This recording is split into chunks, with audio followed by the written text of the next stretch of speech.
Presidente. Boa tarde.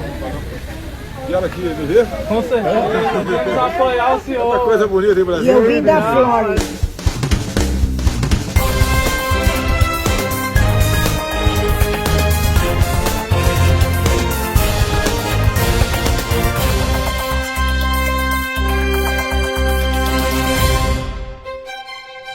Olá, gente querida do coração verde e amarelo, sou Cleiton Basso com mais uma edição imperdível do seu jornal. Acompanhe agora as informações do governo federal, do Brasil e do presidente Jair Bolsonaro. Deixe seu comentário aí nos contando de que lugar maravilhoso do Brasil e do mundo você nos acompanha e veja se o sininho de notificações está ativado para receber nossas atualizações diárias. E vamos agora às notícias desta edição. O Ministério da Saúde disponibilizou nesta sexta, dia 12, a nova página para acompanhamento dos casos do novo coronavírus em todo o país. Em destaque, o número de casos de pacientes recuperados e daqueles que estão em acompanhamento, além de gráficos que mostram a evolução de perdas diárias pela doença. Pela nova plataforma, o usuário tem acesso ao número de habitantes no país e ao número de perdas a cada 100 mil pessoas, fatores que são levados em conta para avaliar o grau de contágio do novo corona. A busca de casos por municípios também está disponível. A fonte dos dados é feita de informações repassadas pelas secretarias estaduais de saúde.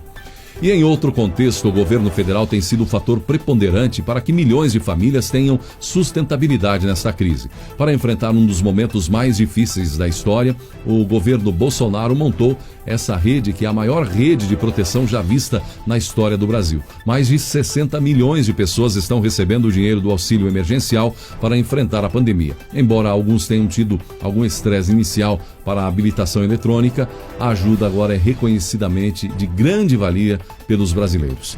E há poucos dias falamos dos músicos, das bandas sem eventos, sem ganhos, para citar as diversas profissões que estão paradas pelos reflexos da pandemia. Quem também enfrenta sérias dificuldades são os profissionais de lavagem de carro, muitos autônomos, muitos sem serviço, a exemplo do Jardel. Eu lavo o carro para não deixar faltar a alimentação das crianças em casa. Com a pandemia tá difícil de trabalhar, né? Porque não tem serviço. O auxílio chegou na hora certa. Luiz Eduardo Ramos, ministro-chefe da Secretaria de Governo, ele que também é general do Exército, em entrevista à Veja, publicada nesta sexta, dia 12, negou a possibilidade de uma quebra do regime democrático. Luiz Eduardo Ramos foi enfático. É ultrajante e ofensivo dizer que as Forças Armadas, em particular o Exército, vão dar golpe, que as Forças Armadas vão quebrar o regime democrático. O próprio presidente nunca pregou o golpe. Agora, o outro lado tem de entender também o seguinte: não estica a corda. Uma questão de ter bom senso. Questionado sobre o que seria uma forma de esticar a corda, Ramos lembrou as comparações feitas pelo ministro do Supremo Tribunal Federal, Celso de Mello. O Hitler exterminou 6 milhões de judeus, fora as outras desgraças. Comparar o presidente a Hitler é passar do ponto e muito, não contribui com nada para serenar os ânimos. Ramos ainda comentou sobre uma possível derrubada da chapa pelo Tribunal Superior Eleitoral. Também não é plausível achar que um julgamento casuístico pode tirar um presidente que foi eleito com 57 milhões de votos. Dizem que havia muitas provas na chapa de Dilma e Temer. Mesmo assim, os ministros consideraram que a chapa era legítima. Não estou questionando a decisão do TSE, mas querendo ou não, ela tem viés político. E de acordo com o anúncio da Igreja Universal do Reino de Deus, nesta sexta-feira, dia 12, o bispo Edir Macedo, de 75 anos, ganhou alta. Ele contraiu o novo corona e foi curado da doença após tomar todos os medicamentos indicados pelos médicos, entre eles a hidroxicloroquina, conforme ele mesmo informou. Ele estava internado desde segunda-feira, dia 8, em um hospital em São Paulo, de onde recebeu alta. Outro conhecido dos brasileiros, o apresentador Siqueira Júnior, da Rede TV, como todos sabem, teve Covid e, por conta do seu retrospecto de vida e a própria idade, passou por momentos difíceis, mas já está bem. Ele que afirmou: continuo apoiando Bolsonaro em número, gênero e grau. Em 2 anos de governo, quase 2, eu nunca vi uma denúncia contra ele de desvio de verba pública, disse Siqueira. E nesta semana, Siqueira reconheceu o que salvou a vida dele e respondeu à pergunta: Siqueira Júnior usou a hidroxicloroquina? Sim, ele usou. E Olavo de Carvalho publicou um vídeo em resposta ao Alexandre Garcia. Olavo não gostou das afirmações feitas por Alexandre Garcia em uma participação na Rádio Eldorado FM, quando respondeu a uma pergunta sobre um eventual nervosismo do Olavo de Carvalho em alguns posicionamentos recentes sobre o presidente. Alexandre Garcia justificou que o posicionamento de Olavo seria por conta de um pedido de indenização de R$2.800.000 em processo movido por Caetano Veloso contra Olavo, que não gostou dos comentários adicionais feitos por Alexandre Garcia. Olavo, por sua vez, também publicou vídeos com o título Ao Alexandre Garcia, onde fez réplicas ao julgamento que recebeu. Furioso, né? Ele está devendo R$2.800.000 aí entre multa e indenização para o Caetano Veloso, por danos morais, né? E ele acha que o presidente deveria ajudá-lo nisso. E então está furioso, fala em derrubar o presidente, mandou 2 vezes o presidente enfiar a medalha que deu para ele naquele lugar, né? Um negócio assim bem chulo. E aí faz lembrar o seguinte, assim como ele, tem outros personagens igualmente histriônicos, de todos os lados, né? No dia a dia brasileiro, tanto nas redes sociais como nos meios tradicionais, né? Pessoas que não medem palavras, que não têm moderação e que acabam pagando caro por isso, né?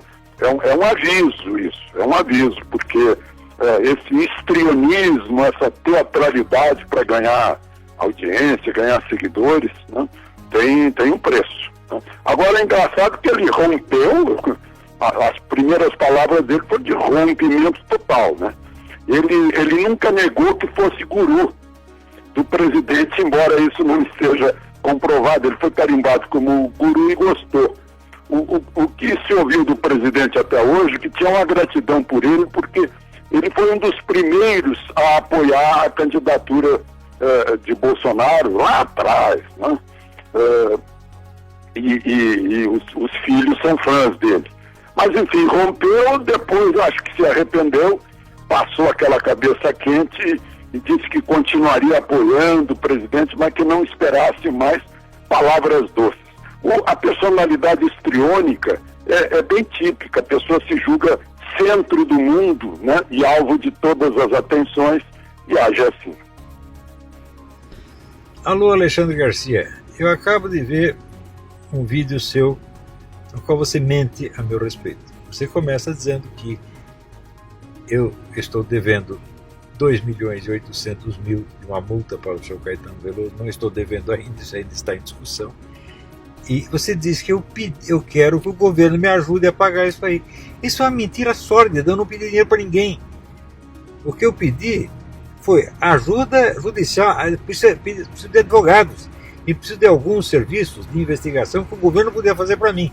Por exemplo, eu tenho vários difamadores que vivem escondidos em lugares incertos e não sabidos do exterior.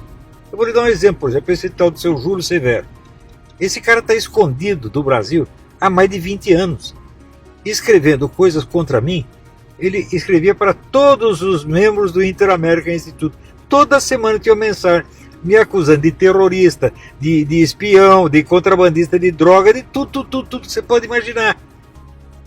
Como é que eu posso localizar esse cara e mover um processo contra ele? Fico totalmente indefeso. Outra coisa, você falou de um caso, o caso menos grave, porque o Caetano Veloso ele só tem essa magnitude financeira, que além disso a própria magnitude vai contra ele, porque se o réu não tem condição de pagar, não vai pagar coisa nenhuma, tá certo? Agora, eu estou falando de uma perseguição difamatória que vem de mais de 20 anos. Só no tempo do Orkut foram 100.000 páginas de difamações. Me acusaram de fazer uma ameaça mão armada para os meus filhos bebês. Você imagina uma coisa dessa? Me acusaram de ser narcotraficante, de ser viciado em droga, de ser um louco que construiu uma barca egípcia para ir para o espaço sideral. Coisas absolutamente psicóticas o tempo todo, não passava um dia sem sair alguma coisa. Se escrevesse a seu respeito 1/1000 do que escreveram a mim, você teria tido um infarto. Você não está acostumado a essas coisas. Você está acostumado a ser bem tratadinho. Por isso que você é tão educadinho assim, fala só bonitinho, não desagrada ninguém, fala quase verdade de vez em quando, né?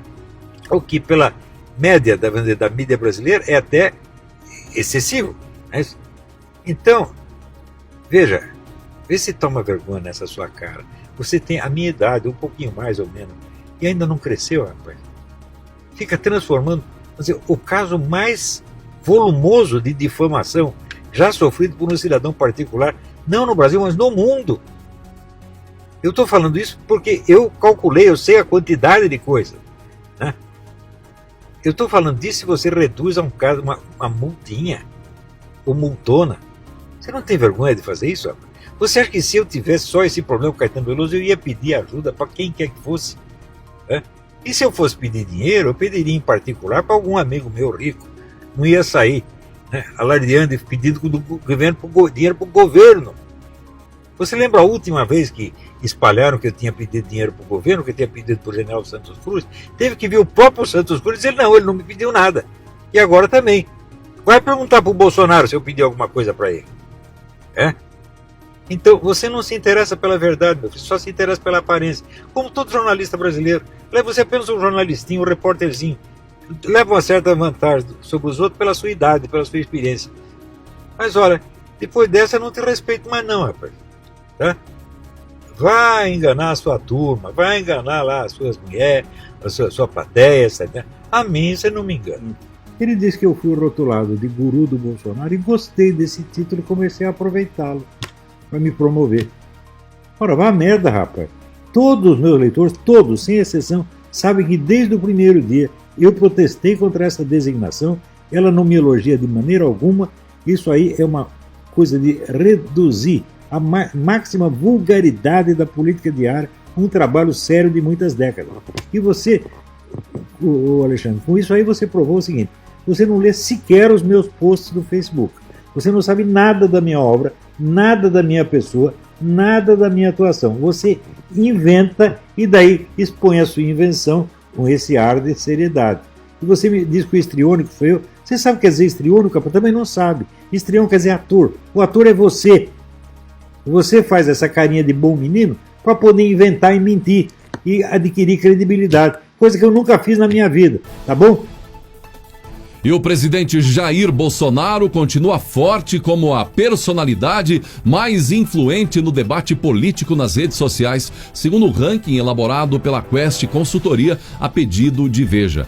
A matéria, que traz dados, reconhece a força do presidente Jair Bolsonaro e considera que ele redefiniu o peso político nas redes sociais no Brasil, quando, sem coligação partidária nem tempo de televisão expressivo, que até então eram considerados pré-requisitos para alguma chance de vitória numa sucessão presidencial, Bolsonaro venceu a eleição de 2018, embalado por mensagens que viralizaram no universo digital. Empossado no Palácio do Planalto, ele manteve a estratégia de comunicação direta com a população, usando seus perfis pessoais e de seus apoiadores para anunciar ações do governo.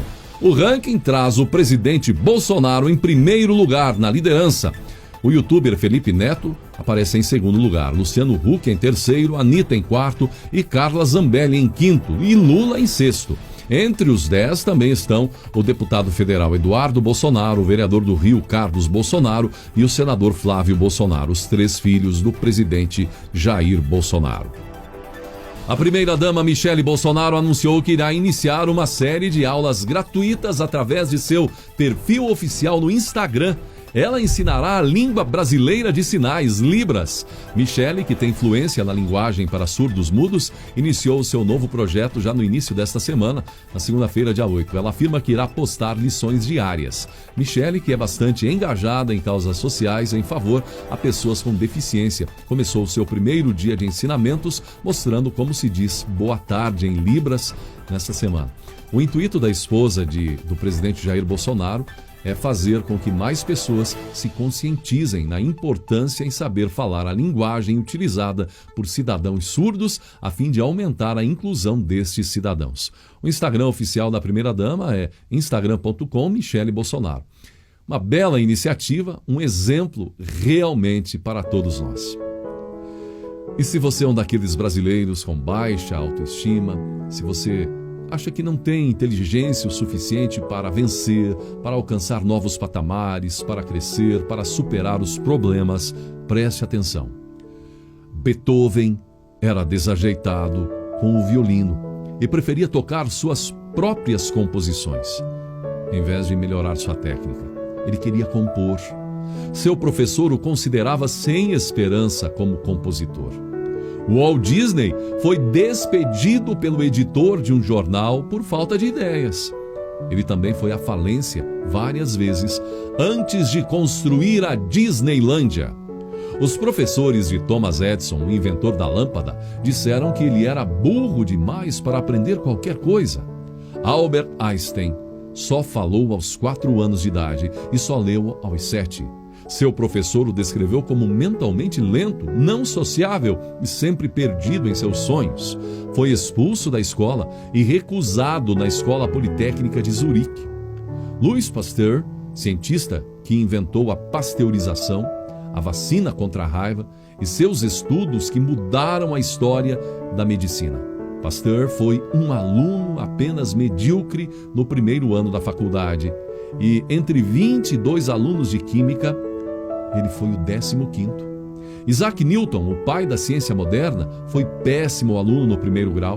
Henry Ford fracassou e foi à falência 5 vezes antes de ser bem-sucedido.